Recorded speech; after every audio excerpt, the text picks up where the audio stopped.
I mentioned in one of my previous posts that I've been taking my camera out when my family goes on a walk every day.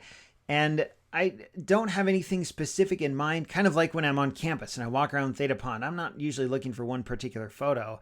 I just like to see what's out there.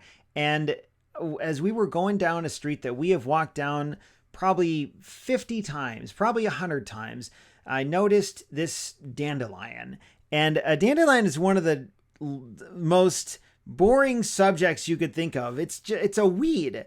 How could this possibly make for an interesting photography subject? But something about this particular dandelion stood out to me. And yes, I really mean that. This particular dandelion, not all the others. But as we were walking down this street, I saw this one. And you'll notice it's kind of a cloudy, overcast day. So the lighting was really good here. It's surrounded by things that are not dandelions. I don't know what these other things are. But that's what made this one kind of interesting.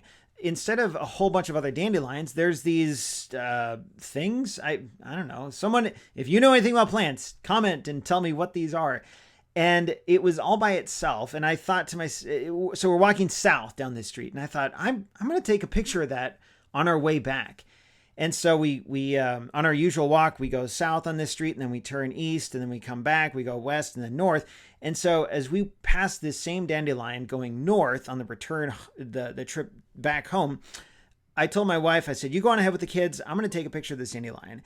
And you'll notice something about this that's intentional. The background of the dandelion is this tree. It's this green blob. And that was an intentional choice on my part, because how do you make a dandelion stand out against a gray sky? Well, you can't really do it because the white of the dandelion doesn't stand out. And so you have a couple choices. You can shoot from a higher angle, so the dandelion is against the green or the brown of the ground, or you can try and put something behind it. And so the tree that's back there is probably like 200 yards away, but it's this big old tree. And I thought, I'm gonna position myself such that there's this tree in the background and shoot at an aperture such that the tree is just totally blown out.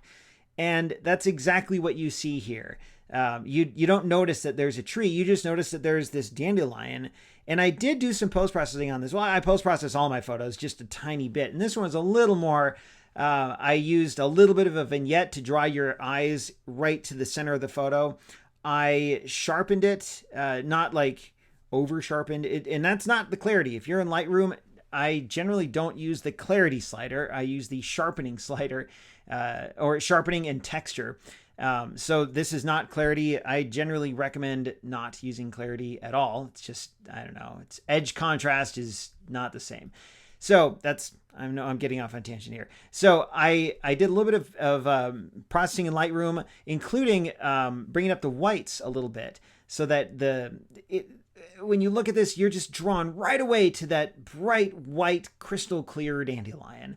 I shot this not at f1.8 because if you've listened to any of my commentaries before, you know that 1.8 is just a little too unwieldy. Depth of field is a little too shallow, things like that.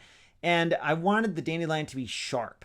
f2.8 on a 50mm prime lens is going to be a lot sharper than f1.8, generally speaking. And sure enough, that's what happened here. The result is a photo that I didn't intend to take at first, but then I did. As we walked down, I did then intend to take this photo, and I think it turned out great. It's one of my favorite photos of a dandelion that I've ever taken.